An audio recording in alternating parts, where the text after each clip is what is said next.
Hi all, അസ്സലാമു അലൈക്കും, welcome back. ഞാൻ അടിപൊളിയായിട്ടുള്ള 2 ബീഫ് വെച്ചിട്ടുള്ള റെസിപ്പി ആയിട്ടാണ് വന്നിട്ടുള്ളത്. എല്ലാവരുടെ അടുത്തും ഇപ്പം ബീഫ് ഇഷ്ടം പോലെ ഉണ്ടാകുന്ന ടൈമല്ലേ. പെരുന്നാളൊക്കെ കഴിഞ്ഞ് എല്ലാവർക്കും ഇഷ്ടംപോലെ ബീഫൊക്കെ കിട്ടിയിട്ടുണ്ടാവും. അപ്പോൾ എന്താ ഉണ്ടാക്കേണ്ടത്, എന്താ ഉണ്ടാക്കിയെന്നുള്ള ടെൻഷനൊന്നും വേണ്ട. അപ്പോൾ ഞാനിവിടെ ബീഫ് ചില്ലിൻ്റെ റെസിപ്പി ആയിട്ടാണ് വന്നിട്ടുള്ളത്. ഇന്ന് ഫ്രൈഡേ ഞാൻ ഉണ്ടാക്കിയിട്ടുള്ള കുറച്ച് ഐറ്റംസ് കാണിക്കുന്നുണ്ട്. അപ്പോൾ ഈ ബീഫ് വെച്ചിട്ട് തന്നെ 2 രീതിയിലുള്ള അടിപൊളി ഫ്രൈയും കൂടി കാണിക്കുന്നുണ്ട്. അപ്പോൾ എല്ലാവരും ഒന്ന് കണ്ടു നോക്കുക. ആദ്യം തന്നെ ഞാൻ കുറച്ച് ബീഫ് എടുത്തിട്ട് ഫ്രിഡ്ജിൽ നിന്ന് എടുത്തിട്ട് വെള്ളമൊഴിച്ച് വെച്ചിട്ടുണ്ട് കേട്ടോ, ഐസൊക്കെ പോകാൻ വേണ്ടിയിട്ട്. ഇനി നമുക്ക് കുറച്ച് ഫ്രൈഡ് റൈസ് ഉണ്ടാക്കാം. അതിന് വേണ്ടിയിട്ട് ഞാൻ 2 കപ്പ് ബസ്മതി റൈസ് എടുത്തിട്ട് കുറച്ച് വെള്ളത്തിൽ കുതിരാൻ വേണ്ടി വെച്ചിട്ടുണ്ട്. ഒരു 10-15 മിനിറ്റൊക്കെ കുതിർത്താൽ മതി കേട്ടോ. ഇന്ത്യ ഗേറ്റിൻ്റെ അരിയാണ് എടുത്തിട്ടുള്ളത്. ഇനി ആ ടൈമിൽ നമുക്ക് കുറച്ച് വെള്ളം തിളപ്പിക്കാൻ വേണ്ടി വെക്കണം. അപ്പോൾ കുറച്ച് കൂടുതൽ തന്നെ വെള്ളം വെച്ചിട്ടുണ്ട്. അതിലോട്ട് 2 ഗ്രാമ്പൂ, 2 ഏലക്ക, പിന്നെ ഒരു ചെറിയ പീസ് പട്ട, പിന്നെ കുറച്ച് ഓയിലും കൂടി ഒഴിച്ച് നന്നായിട്ട് അത് തിളപ്പിക്കാൻ വേണ്ടി വെച്ചിട്ടുണ്ട് കേട്ടോ. അത് തിളക്കുന്ന ടൈമിൽ നമുക്ക് കുറച്ച് വെജിറ്റബിൾസ് കട്ട് ചെയ്ത് വെക്കുക. ക്യാരറ്റും ക്യാപ്സിക്കും അതുപോലെ ക്യാബേജാണ് ഞാനിവിടെ എടുത്തിട്ടുള്ളത്. ക്യാബേജ് കുറച്ച് കൂടുതൽ തന്നെ എടുത്തിട്ടുണ്ട്. പിന്നെ കുറച്ച് പച്ചമുളകും കുറച്ച് കൂടുതൽ തന്നെ വെളുത്തുള്ളി എടുക്കുക കേട്ടോ. ഫ്രൈഡ് റൈസിന് വെളുത്തുള്ളിയാണ് നല്ല ടേസ്റ്റ് ഉണ്ടാവുക. അപ്പോൾ ഒരു ബൾബ് മൊത്തത്തിൽ തന്നെ വെളുത്തുള്ളി എടുത്തിട്ടുണ്ട്. ഇനി ഈ വെള്ളത്തിലോട്ട് ഞാൻ ആവശ്യത്തിന് ഉപ്പും പിന്നെ കുറച്ച് അരമുറി ചെറുനാരങ്ങൻ്റെ നീരും കൂടി ഒഴിച്ച് കൊടുക്കുന്നുണ്ട്. അപ്പോൾ ഈ റൈസ് നല്ല വൈറ്റ് കളറിൽ കിട്ടും കേട്ടോ. അപ്പോൾ എന്തായാലും ചെറുനാരങ്ങൻ്റെ നീരും കൂടി ഒഴിച്ച് കൊടുക്കുക. ഇനി നന്നായിട്ട് തന്നെ അരി ഇട്ടിട്ട് തിളപ്പിച്ചെടുക്കുക. അപ്പോൾ അടച്ച് വെക്കണ്ട കേട്ടോ. അടച്ച് വെച്ച് കഴിഞ്ഞാൽ ഒരു എന്താ പറയുക, നന്നായി ഒരു അടിഞ്ഞ പോലെ ആയിപ്പോവും. അപ്പോൾ ഇടയ്ക്കിടയ്ക്ക് നോക്കിക്കൊണ്ടിരിക്കുക. നിങ്ങൾ വേറെ പണിക്കൊന്നും പോകാൻ നിൽക്കണ്ട. ഇങ്ങനെ അരി വേവിക്കാൻ വെച്ച് കഴിഞ്ഞാൽ എല്ലാവർക്കും ഫ്ലോപ്പായി പോകുന്ന കാര്യമല്ലേ. അരി കുഴഞ്ഞു പോയി അല്ലെങ്കിൽ ഫ്രൈഡ് റൈസിൻ്റെ അത്ര നന്നായി കിട്ടിയില്ല എന്നൊക്കെയുള്ള. അപ്പോൾ നിങ്ങൾ വേറെ പണിക്കൊന്നും പോകാൻ നിൽക്കണ്ട, അടുത്ത് തന്നെ നിന്നിട്ട് നോക്കുക. എന്നിട്ട് തണുത്ത സാധാ പച്ചവെള്ളത്തിൽ നമ്മൾ ഊറ്റിയെടുത്തതിന് ശേഷം വെള്ളമൊക്കെ ഒഴിച്ച് കൊടുത്തിട്ട് കുറച്ച് ഓയിലും കൂടി ഒഴിച്ചിട്ട് വെച്ച് കൊടുത്താൽ മതി. അപ്പോൾ റൈസ് കൂടുതൽ വേവിക്കരുത് കേട്ടോ. ഒരു 90% മാത്രം വേവിച്ചാലും മാത്രം മതി. അപ്പോൾ നിങ്ങൾ നോക്കിയിട്ട് തന്നെ ചെയ്യാം. ഇനി ഞാൻ പാനിലോട്ട് കുറച്ച് ഗീയും അതുപോലെ കുറച്ച് ഓയിലും കൂടി പകുതിയായിട്ട് ഒഴിച്ച് കൊടുത്തിട്ടുണ്ട്. 2 സ്പൂണ് ഓയിലും 2 സ്പൂണ് ഗീയും. ഇനി ഇതിലോട്ട് ചെറുതായി കട്ട് ചെയ്ത് വെച്ച പച്ചമുളകും അതുപോലെ വെളുത്തുള്ളിയും അതുപോലെ ഫസ്റ്റ് ക്യാരറ്റ് ഇട്ട് കൊടുക്കട്ടെ. ക്യാരറ്റിന് വേവ് കുറച്ച് കൂടുതലല്ലേ. ജസ്റ്റ് ഒന്ന് വഴറ്റിയതിന് ശേഷം നമുക്ക് ക്യാബേജ് ഇട്ട് കൊടുക്കാം. ഇനി ഇതെല്ലാം കൂടി കൂടുതൽ ഇങ്ങനെ വഴറ്റി എന്താ പറയുക, കുഴഞ്ഞ് വരണ്ട കേട്ടോ. ക്യാബേജും കൂടി ഇട്ട് കൊടുത്തിട്ടുണ്ട്. ഇനി നമുക്ക് 2 മുട്ട എടുത്തിട്ട് അതിലോട്ട് ഉപ്പും കുരുമുളകും ചേർത്തിട്ട് നന്നായിട്ട് തന്നെ ഒന്ന് ബീറ്റ് ചെയ്തെടുക്കുക.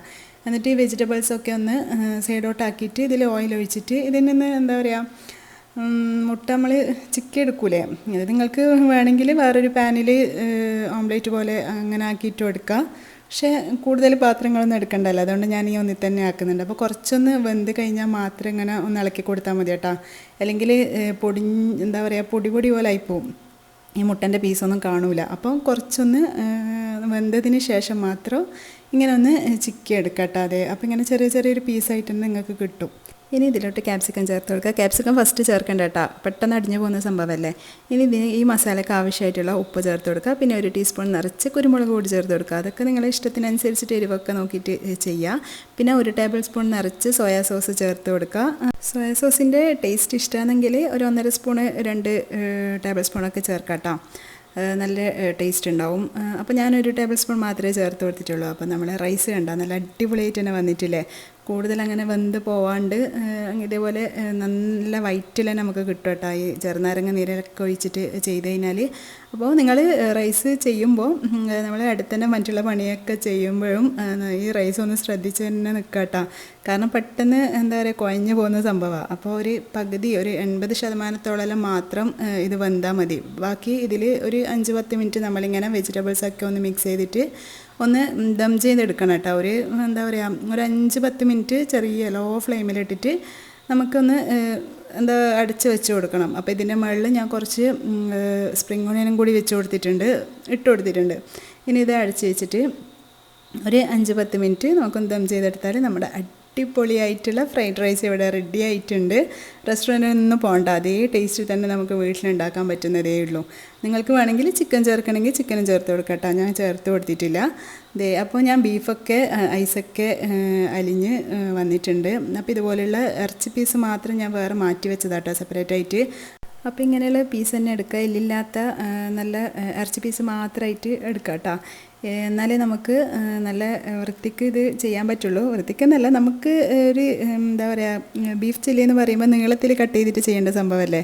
മറ്റുള്ള രീതിയിൽ ചെയ്താലും പ്രശ്നമില്ല, എന്നാലും നമുക്ക് കാണുമ്പോൾ നല്ലൊരു ഭംഗിയുണ്ടാവും. അപ്പോൾ ഇങ്ങനെ ഒരു ഇറച്ചി പീസ് ഇതേപോലെ ഞാൻ തീരെ ചെറുതായി അരിഞ്ഞിട്ടില്ല, കാരണം നമ്മളിത് വെന്ത് കഴിയുമ്പോൾ അതെന്തായാലും ചുരുങ്ങി വരുമല്ലോ. അപ്പോൾ ഇപ്പോഴേ അങ്ങനെ കട്ട് ചെയ്ത് കഴിഞ്ഞാൽ ആ ഒരു പീസ് നമുക്ക് കിട്ടൂല കേട്ടോ. അപ്പോൾ ഒരു ഹാഫ് വേവിക്കാൻ വേണ്ടിയിട്ട് ഞാൻ കുക്കറിലോട്ട് ഇട്ട് കൊടുത്തിട്ടുണ്ട്. ഇതിൽ ഉപ്പും മഞ്ഞൾപ്പൊടിയും അതുപോലെ ഒരു ടേബിൾ സ്പൂൺ നിറച്ച് കാശ്മീരി ചില്ലി പൗഡറും പിന്നെ 2 ടീസ്പൂണ് ഞാൻ ഇഞ്ചി വെളുത്തുള്ളി പേസ്റ്റും കൂടി ചേർത്ത് കൊടുത്തിട്ടുണ്ട് കേട്ടോ. ഇനി എല്ലാം കൂടി നന്നായിട്ട് തന്നെ മിക്സ് ചെയ്തിട്ട് നമുക്കിതൊന്ന് വേവിച്ചിട്ടെടുക്കാം. അപ്പോൾ നല്ല വേവിൽ എടുക്കണ്ട കേട്ടോ, ഒരു 5 or 6 വിസിൽ മാത്രം വെന്താൽ മാത്രം മതി. അപ്പോൾ നിങ്ങൾ നോക്കുക, ഒരു 3/4 വേവ് മാത്രം ആയാൽ മതി. പിന്നെ ഒരു ബൗളിലോട്ട് ഞാൻ 1.5 ടേബിൾ സ്പൂൺ നിറച്ച് ഇഞ്ചി വെളുത്തുള്ളി പേസ്റ്റ് ആക്കണ്ട, ചതച്ചെടുത്തിട്ടുണ്ട്. പിന്നെ 2 table spoon Kashmiri chilli powder എടുക്കുക. പിന്നെ 1 ടീസ്പൂൺ മഞ്ഞൾപ്പൊടിയും 1 ടേബിൾ സ്പൂൺ നിറച്ച് കുരുമുളക് പൊടിയും അതുപോലെ 1 ടേബിൾ സ്പൂൺ 1.5, അത് നിങ്ങളെ എരിവിനനുസരിച്ചിട്ട് നോക്കിയിട്ട് ചില്ലി ഫ്ലേക്സ് എടുക്കുക. പിന്നെ ഇതിലോട്ട് 1 ടീസ്പൂൺ മാത്രം മതി കേട്ടോ മല്ലിപ്പൊടിയും കൂടി ചേർത്ത് കൊടുക്കുക. പിന്നെ അരമുറി ചെറുനാരങ്ങൻ്റെ നീരും കൂടി ഇതിലോട്ട് ഒഴിച്ചു കൊടുക്കുക. ഇനി ഇതിലോട്ട് 1 ടേബിൾ സ്പൂൺ നിറച്ച് അരിപ്പൊടിയും അതുപോലെ 2 ടേബിൾ സ്പൂൺ നിറച്ച് കോൺഫ്ലവറും കൂടി എടുത്തിട്ടുണ്ട്. ഇനി 1.5 ടേബിൾ സ്പൂൺ ഓയിലും കൂടി ഇതിലോട്ട് ഒഴിച്ച് കൊടുക്കുക. ഇനി എല്ലാം കൂടി നന്നായിട്ട് തന്നെ ഒന്ന് മിക്സ് ചെയ്തെടുക്കാം കേട്ടോ. പിന്നെ ഇതിലോട്ട് 1 ടേബിൾ സ്പൂൺ നിറച്ച് ഗരം മസാല പൗഡറും കൂടി ചേർത്ത് കൊടുക്കണം കേട്ടോ. എനിക്ക് മറന്നുപോയിട്ട് ഞാൻ പിന്നെയാണ് ചേർത്തിട്ടുള്ളത്, അത് വീഡിയോ എടുക്കാൻ വിട്ടുപോയി. അപ്പോൾ നിങ്ങൾ 1 ടേബിൾ സ്പൂൺ നിറച്ച് ഗരം മസാല പൗഡറും കൂടി ചേർത്ത് കൊടുക്കുക. ഇനി ഇത് വേവിച്ചിട്ടുണ്ടായിട്ടില്ല, ഈ വേവിച്ച ബീഫിൻ്റെ എന്തായാലും വെള്ളം ഇറങ്ങി വരുമല്ലോ, ഈ വെള്ളത്തിൽ തന്നെ നമ്മൾ ഈ മസാല ഒന്ന് കലക്കിയെടുക്കുക. അപ്പോൾ എന്തായാലും ഉപ്പ് ശ്രദ്ധിക്കണേ. ഉപ്പ് ഫസ്റ്റ് ഇടുന്ന ടൈമിൽ, ഈ പൊടിയിലിടുന്ന ടൈമിൽ എന്തായാലും ശ്രദ്ധിക്കണം, കാരണം ആ ഒരു ബീഫിൻ്റെ വെള്ളത്തിൽ എന്തായാലും ഉപ്പുണ്ടാവും. അപ്പോൾ അത് നോക്കിയിട്ട് ചേർത്ത് കൊടുക്കുക. അപ്പോൾ അതേ ബീഫ് കണ്ടില്ലേ, ഇതുപോലെ ഹാഫ് വേവിലെടുത്ത് കഴിഞ്ഞാൽ അടിപൊളിയായിട്ടുണ്ട്. നമുക്കിങ്ങനെ കട്ട് ചെയ്തെടുക്കാൻ പറ്റും നീളത്തിൽ, ഇതുപോലെ. അപ്പോൾ നീളത്തിൽ കട്ട് ചെയ്തെടുത്തിട്ടുണ്ട്. 3/4 ഭാഗത്തോളം വെന്തിട്ടുണ്ട് കേട്ടോ, കാരണം ഇനി നമുക്ക് നെയ്ക്കത്ത് പൊരിച്ചെടുക്കേണ്ടതാണ്. അപ്പോൾ ബാക്കി അതിൽ തന്നെ വെന്തോളും. അപ്പോൾ ഇത് 3/4 ഭാഗത്തോളം വേവ് നോക്കിയിട്ട് എടുക്കുക. എന്നിട്ട് ഈ ഒരു മസാലയിൽ എല്ലാം നന്നായിട്ട് തന്നെ ഒന്ന് കോട്ട് ചെയ്തെടുക്കുക കേട്ടോ, നന്നായിട്ടൊന്ന് മിക്സ് ചെയ്ത് കൊടുക്കുക. ഇനി ഇതിലോട്ട് കുറച്ച് 1 ടേബിൾ സ്പൂണോളം വിനാഗിരിയും കൂടി ഞാൻ ചേർത്ത് കൊടുത്തിട്ടുണ്ട്.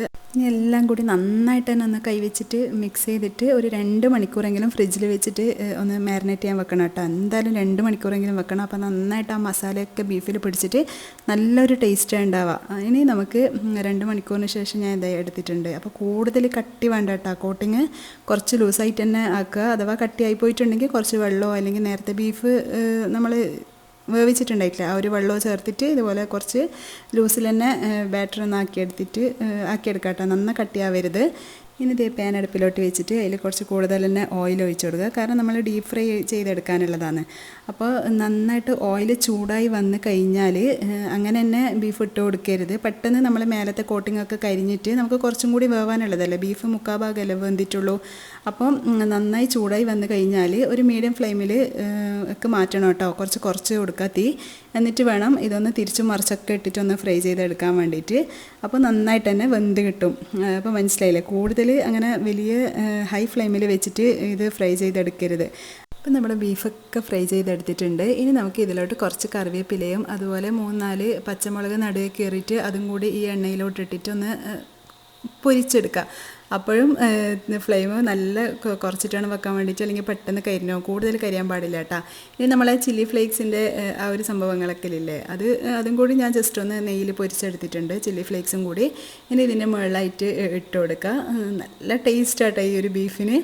അപ്പോൾ എന്തായാലും നിങ്ങളെല്ലാം ഒന്ന് ഉണ്ടാക്കി നോക്കിക്കോ. ഇഷ്ടംപോലെ ബീഫൊക്കെ ഇപ്പോൾ ഉള്ള സമയമല്ലേ, അപ്പോൾ എന്തായാലും ഒന്ന് ഉണ്ടാക്കി നോക്കിക്കോ. ഇനി നമ്മൾ ചെയ്ത ഈ ഒരു ബീഫ് ചില്ലിൻ്റെ ഈ ബീഫ് വെച്ചിട്ട് തന്നെ നമുക്ക് വേറൊരു ഐറ്റം കൂടി ഉണ്ടാക്കാം. ഇനി ഒരു പാൻ അടുപ്പിലോട്ട് വെച്ചിട്ട് നമ്മൾ നേരത്തെ ബീഫ് ഫ്രൈ ചെയ്ത ഓയിലില്ലേ, ആ ഓയിൽ അരിച്ചിട്ട് ഇതിലോട്ട് ഒഴിച്ച് കൊടുക്കുക. ഇനി ഒരു 8-9 അല്ലി വെളുത്തുള്ളി ചെറുതായി അരിഞ്ഞിട്ട് ഇതിലോട്ട് ചേർത്ത് കൊടുക്കുക.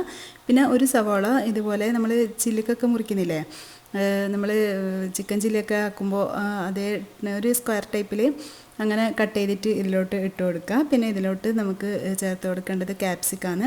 അപ്പോൾ എല്ലാം ഹൈ ഫ്ലെയിമിൽ വെച്ചിട്ട് തന്നെ പെട്ടെന്ന് ആവും കേട്ടോ, കൂടുതൽ വേവേണ്ട ആവശ്യമില്ലല്ലോ. അപ്പോൾ ഇത് വെച്ചിട്ട് ഞാൻ ചില്ലി ചിക്കൻ ഉണ്ടാക്കുന്ന പോലെ തന്നെ ബീഫ് ചില്ലിയാണ് ഉണ്ടാക്കുന്നത് കേട്ടോ. ഇനി ഇതിലോട്ട് 1 ടീസ്പൂൺ നിറച്ച് സോയാ സോസ് ഒഴിച്ച് കൊടുക്കുക, പിന്നെ 1 ടേബിൾ സ്പൂൺ നിറച്ച് ചില്ലി സോസ് ഒഴിച്ച് കൊടുക്കുക, പിന്നെ 2 ടേബിൾ സ്പൂൺ നിറച്ച് ടൊമാറ്റോ സോസ് ഒഴിച്ച് കൊടുക്കുക. ഇതൊക്കെ ഒഴിച്ചിട്ട് നന്നായിട്ട് തന്നെ ഒന്ന് മിക്സ് ചെയ്തെടുക്കുക. നല്ല ഹൈ ഫ്ലെയിമിൽ വെച്ചിട്ട് തന്നെ മിക്സ് ചെയ്തെടുക്കുക. ഇനി ഇതിലോട്ട് ആവശ്യത്തിന്, സോസിനൊക്കെ ഉപ്പുള്ളതല്ലേ, അപ്പോൾ ആവശ്യത്തിന് നോക്കിയിട്ട് ഉപ്പ് ചേർത്ത് കൊടുക്കുക. പിന്നെ 1 ടീസ്പൂൺ നിറച്ച് പഞ്ചസാര ചേർത്ത് കൊടുക്കുക. ഇനി ഇതിലോട്ട് നമ്മൾ നേരത്തെ റെഡിയാക്കി വെച്ച ബീഫില്ലേ, അതിൽ പകുതി ഞാൻ ഇതിലോട്ട് എടുത്തിട്ടുണ്ട്. ഞാനപ്പോൾ 1/2 കിലോ ബീഫിൻ്റെ കണക്കിലാട്ടാണ് ചെയ്തിട്ടുള്ളത്. അപ്പോൾ അതിൽ നിന്ന് പകുതി ഞാൻ ഇതിനേക്ക് വേണ്ടിയിട്ട് എടുത്തിട്ടുണ്ട്. അപ്പോൾ അത് ഈ സോസിലൊക്കെ കൂടിയിട്ട് നന്നായിട്ട് തന്നെ ഒന്ന് മിക്സ് ചെയ്തെടുക്കുക. ഇനി കുറച്ച് സ്പ്രിംഗ് ഒനിയനും കൂടി ഇതിൻ്റെ മുകളിൽ ഇട്ട് കൊടുക്കുക. അപ്പോൾ നമ്മുടെ അടിപൊളിയായിട്ടുള്ള 2 ടൈപ്പിലുള്ള ബീഫ് ചില്ലി ഇവിടെ റെഡി ആയിട്ടുണ്ട്. അപ്പോൾ എല്ലാവരും ഒന്ന് ട്രൈ ചെയ്ത് നോക്കണം കേട്ടോ, നല്ല ടേസ്റ്റാണ്. എന്തായാലും ഞാൻ വെറുതെ പറയല്ല, എന്തായാലും നിങ്ങൾ ട്രൈ ചെയ്ത് നോക്കിക്കോ. അപ്പോൾ എല്ലാവരും എൻ്റെ വീഡിയോ ഇഷ്ടമായിട്ടുണ്ടെങ്കിൽ ലൈക്ക് ചെയ്യുക. എപ്പോഴും പറയുന്ന പോലെ തന്നെ സബ്സ്ക്രൈബ് ചെയ്യാൻ കാണുന്നവരുണ്ടെങ്കിൽ പ്ലീസ് ഒന്ന് സബ്സ്ക്രൈബ് ചെയ്യുക. അതുപോലെ ഇഷ്ടമായിട്ടുണ്ടെങ്കിൽ നിങ്ങൾ ഉണ്ടാക്കി നോക്കിയിട്ട് നിങ്ങൾ എല്ലാ വീഡിയോൻ്റെ താഴെയും കമൻറ്റ് ചെയ്യുന്നുണ്ട്. എല്ലാവരും ട്രൈ ചെയ്ത് നോക്കിയിട്ട് പുഡിങ്ങൊക്കെ ഒരുപാട് പേര് കമൻറ്റ് ചെയ്തിട്ടുണ്ട്. Thank you. അപ്പോൾ ഇനിയും ഇനിയുള്ള വീഡിയോസ് നിങ്ങൾ കാണുക, അതുപോലെ സപ്പോർട്ട് ചെയ്യുക. ഉണ്ടാക്കി നോക്കിയിട്ട് നിങ്ങൾ കമൻറ്റ് ചെയ്യുക. നിങ്ങൾ കമൻറ്റ് ലൈക്കൊക്കെ ചെയ്യുമ്പോഴല്ലേ വീഡിയോ ഒന്ന് റീച്ചായി വരുന്നത്. അപ്പോൾ എന്തായാലും നിങ്ങൾ കമൻറ്റും അറ്റ്ലീസ്റ്റ് ഒരു ലൈക്കെങ്കിലും ചെയ്യുക. അതുപോലെ കിച്ചൺ ക്യാബിനറ്റിൻ്റെയും ഹോം ടൂറൊക്കെ ചെയ്യാൻ ആരൊക്കെയോ കമൻറ്റ് ചെയ്ത് കണ്ടിട്ടുണ്ടായിന് കേട്ടോ. നോക്കട്ടെ, ഇൻഷാ അല്ലാ ഞാൻ ചെയ്യാം. അപ്പോൾ അതുപോലെ എന്തെങ്കിലും നിങ്ങളുടെ അഭിപ്രായങ്ങളൊക്കെ ഉണ്ടെങ്കിൽ കമൻറ്റിലൂടെ അറിയിക്കുക. അപ്പോൾ ഇനി നെക്സ്റ്റ് വീഡിയോയിൽ കാണുന്നവരേക്കും ബൈ. Thanks for watching.